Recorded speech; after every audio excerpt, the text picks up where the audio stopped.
ሰላም ጤና ይስጥልን የተከበራችሁ የኢዴም ሚዲያ ተከታታዮች በሙሉ የዕለተ እሁድ ዜናዎችን ይዘንላችሁ መተናል። አብራችሁን ቆዩ። ታዲያ ቻናላችንን ሰብስክራይብ፣ ሼር በማድረግ አብሮነታችሁ አይለየን። በቅድሚያም አርዕስተ ዜና። በኦሮሚያ ክልል የቀድሞ ባለቤቱንና ዳኛዋን ችሎት ላይ የገደለው ግለሰብ በሆስፒታል ውስጥ ራሱን ማጥፋቱን ተገለጸ። የ2018 ትምህርት ዘመን የ12ኛ ክፍል ሀገር አቀፍ ፈተና የሚሰጥበት የጊዜ ሰሌዳ ይፋ ሆነ። የአሜሪካ ብሔራዊ ቡድን አውስትራሊያን በማሸነፍ በዓለም ዋንጫው ሁለተኛ ድሉን ማስመዝገቡን ተገለጸ። ፕሬዝዳንት ትራምፕ ቀጣይ ኢላማቸው ኩባ ልትሆን እንደምትችል ጠቆሙ። የአሜሪካ ከፍተኛ ባለስልጣናት ወደ መካከለኛው ምስራቅና አውሮፓ እንደሚሄዱ ተነገረ። ተጠባቂ የነበረው 36ኛ ሳምንት የኢትዮጵያ ፕሪሚየር ሊግ ንግድ ባንክና ኢትዮጵያ ቡና ያለ ግብ አቻ ተለያዩ።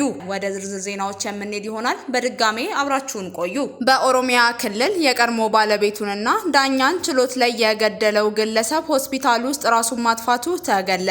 በኦሮሚያ ክልል ምዕራብ ሸዋ ዞን ወልመራ ወረዳ ችሎት ውስጥ አንዲት ዳኛንና የቀድሞ ባለቤቱን በመግደል የተከሰሰው ግለሰብ ራሱን ማጥፋቱን ተገለጸ። የኦሮሚያ ጠቅላይ ፍርድ ቤት በፌስቡክ ገጹ ላይ ባወጣው መግለጫ ግለሰቡ ፍርድ ቤት ውስጥ ወንጀሉን በፈጸመበት ወቅት ራሱ ላይም ጉዳት በማድረሱ በአዲስ አበባ በቅዱስ ጳውሎስ ሆስፒታል ሕክምና ሲደረግለት እንደነበርና አርብ ሰኔ 12 2018 ዓ.ም ራሱን ማጥፋቱን አስታውቋል። አቅነው በቀለ የተባለው ግለሰቡ ራሱን ያጠፋው ከሆስፒታሉ 3ኛ ፎቅ ላይ በመስኮት ራሱን በመወርወር እንደሆነ የክልሉ ፍርድ ቤት ገልጿል። የሆለታ ከተማ አቃቢ ሕግ ጽሕፈት ቤት ኃላፊ አቶ ጨላሳ በቀለ ግለሰቡ ከነበረበት የሆስፒታል ክፍል ከ3ኛ ፎቅ ላይ ራሱን በመጣል ለህልፈት መብቃቱን ለቢቢሲ አረጋግጠዋል። ግለሰቡ ከፍቺ በኋላ በነበረ የንብረት ክፍፍል ጉዳይ ውሳኔ በተሰጠበት ጊዜ ችሎት ላይ ባለቤቱንና ዳኛዋን በጥይት በመምታት ካመለጠ በኋላ ራሱ ላይ ጉዳት እንዳደረሰም ተገልጿል። ከወንጀሉ በኋላ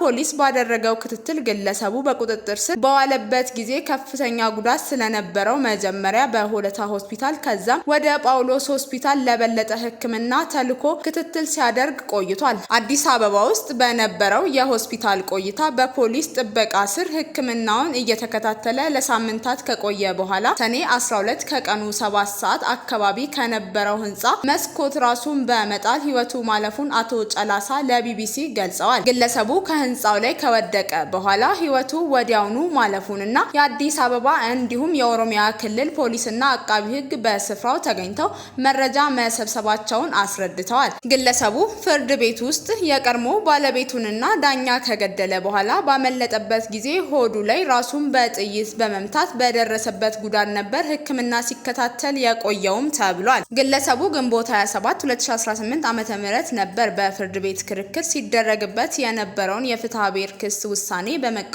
ባለቤቱን ወይዘሮ አልማዝ መኮንንንና ዳኛ ወይዘሮ ወርቄ ፎካንሳን በያዘው ሽጉጥ ተኩሶ የገደላቸው።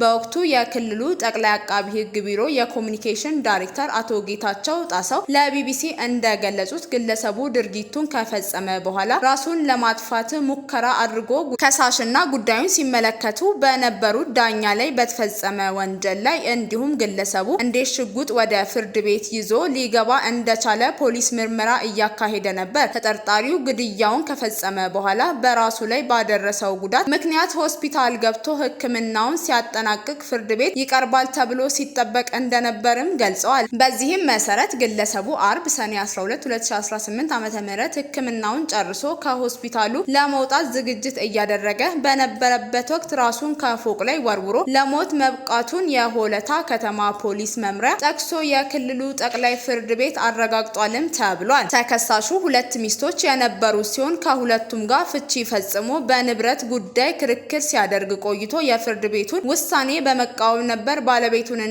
ብይን የሰጡትን ዳኛ ፍርድ ቤት ውስጥ ተኩሶ የገደላቸው። ግለሰቡ ከፈቷትና ጉዳዩን በፍርድ ቤት ሲታይ ከነበረችውና ችሎት ውስጥ ከገደላት ሚስቱ ልጆች እንዳሉትም ተገልጿል። የ2018 ትምህርት ዘመን የ12ኛ ክፍል ሀገር አቀፍ ፈተና የሚሰጥበት የጊዜ ሰሌዳ ይፋ ሆነ። የትምህርት ምዘናና የፈተናዎች አገልግሎት የ2018 የትምህርት ዘመን የ12ኛ ክፍል ሀገር አቀፍ ፈተና የሚሰጥበት የጊዜ ሰሌዳ ይፋ አድርጓል። በዚህም መሰረት በኦንላይን የሚፈተኑ ተፈታኞች በ6 ዙር የሚፈተኑ ሲሆን ከአንደኛ እስከ 3ኛ ዙር የተፈጥሮ ሳይንስ ተፈታኞች ይፈተናሉም ተብሏል። ተብሏል። ከአራተኛ እስከ ስድስተኛ ዙር ማህበራዊ ሳይንስ ተፈታኞች የሚፈተኑ መሆኑንም ተገልጿል። ፈተናውን በወረቀት የሚፈተኑ ተፈታኞች የተፈጥሮ ሳይንስ በሶስተኛ ዙር ላይ የሚፈተኑ ሲሆን የማህበራዊ ሳይንስ በአራተኛ ዙር በዩኒቨርሲቲ ውስጥ የሚፈተኑ መሆኑንም ተገልጿል። የአሜሪካ ብሔራዊ ቡድን አውስትራሊያን በማሸነፍ በዓለም ዋንጫ ሁለተኛ ድሉን አስመዝግቧል። በምድብ ዲ ሁለተኛ ጨዋታውን ያደረጉት የአሜሪካ ብሔራዊ ቡድን አውስትራሊያን 2-0 አሸንፏል። ጨዋታው እስከ 90 ደቂቃና በተጨማሪ 6 ደቂቃ ድረስ በከፍተኛ ፍጥነትና ውጥረት ቢጓዝም የአሜሪካ ተከላካዮች ሳይበገሩ መረባቸውንም ሳያስደፍሩ አሸንፈው መውጣት ችለዋልም ተብሏል። በዚህም ውጤት አሜሪካውያን በምድባቸው ያላቸውን መሪነት ይበልጥ አጠናክረዋልም ተብሏል።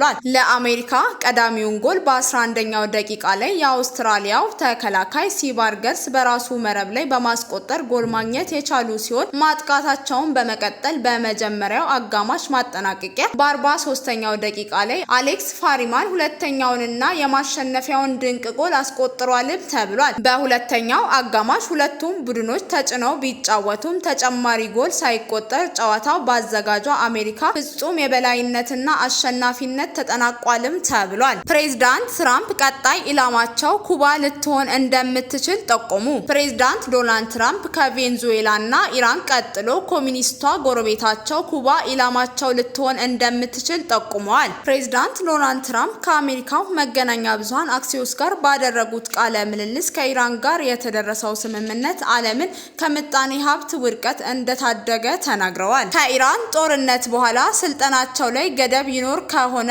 ተጠይቀው ምንም ገደብ የለም ሲሉ መልሰዋል።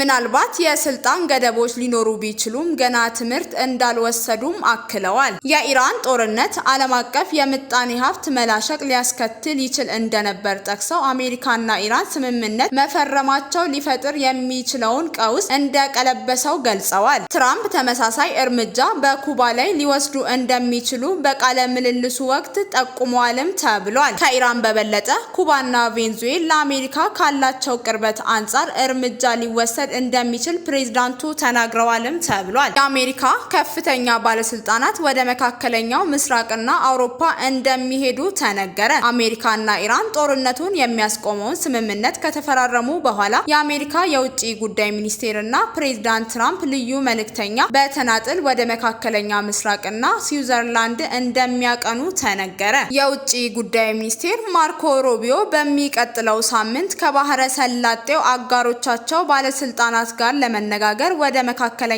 ምስራቅ የሚያቀኑ ሲሆን ፕሬዝዳንት ትራምፕ መልእክተኛ ስቲቭ ዊትኮፍ ደግሞ ከኢራን ጋር በሚደረገው ድርድር ላይ ለመገኘት ወደ ጄኔቭ ተጉዘዋልም ተብሏል። የአሜሪካ የዜና ድረገጽ አክሲዮስ እንደዘገበው የውጭ ጉዳይ ሚኒስቴሩ በሚቀጥሉት ቀናት በባህረ ሰላጤው በተካሄደው ጦርነት የኢራን ዋነኛ ኢላማ የነበሩት የአሜሪካ ወዳጆች ወደ ሆኑት ኩዌት፣ ዩናይትድ አረብ ኤምሬትስ እና ባህሬን ይጓዛሉም ተብሏል።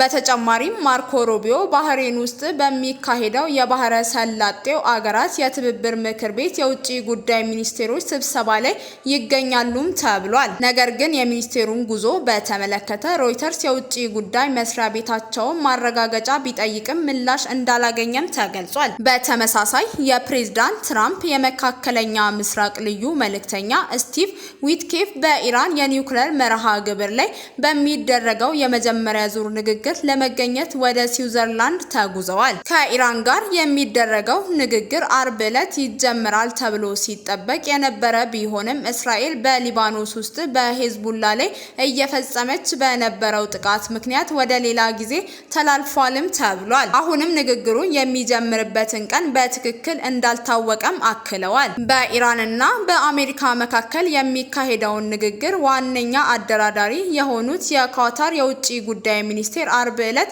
ስዊዘርላንድ ገብተው እንደነበርም ተገልጿል። የአሜሪካንን ተደራዳሪዎች ምክትል ፕሬዝዳንት ጄድ ቫንስ ይመራሉ ተብሎ የተነገረ ቢሆንም ሐሙስ ዕለት ጉዟቸው መሰረዙን ተነግሯል። ነገር ግን በቀጣይ ቀናት ወደ ስዊዘርላንድ ይጓዙ እንደሆን የተገለጸ ነገር የለምም ተብሏል። የኢራን የውጭ ጉዳይ ሚኒስቴር ቃል አቀባይ ኢስማኤል ባጋይ የመግባቢያ ስምምነቱ ቀደም ሲል የተፈረመ በመሆኑ ስዊዘርላንድ ውስጥ ለሚደረገው ንግግር የሚያጣድፍ ነገር የለም፣ ነገር ግን በቀጣይ ቀናት ለመገናኘት ዝግጅት እየተደረገ ነውም ብለዋል። ተጠባቂ ተጠባቂ የነበረው 36ኛ ሳምንት የኢትዮጵያ ፕሪሚየር ሊግ ንግድ ባንክና ኢትዮጵያ ቡና ያለ ግብ አቻ ተለያዩ። በኢትዮጵያ ፕሪሚየር ሊግ 36ኛ ሳምንት የመጀመሪያ መርሃ ግብር ኢትዮጵያ ንግድ ባንክና ኢትዮጵያ ቡና ያለ ግብ አቻ መለያየታቸው ተገለጸ። የሁለቱ ቡድኖች ጨዋታ በአዲስ አበባ ስታዲየም ተካሂዷል። ውጤቱን ተከትሎ ኢትዮጵያ ንግድ ባንክ በ46 ነጥብ ደረጃውን ከ12ኛ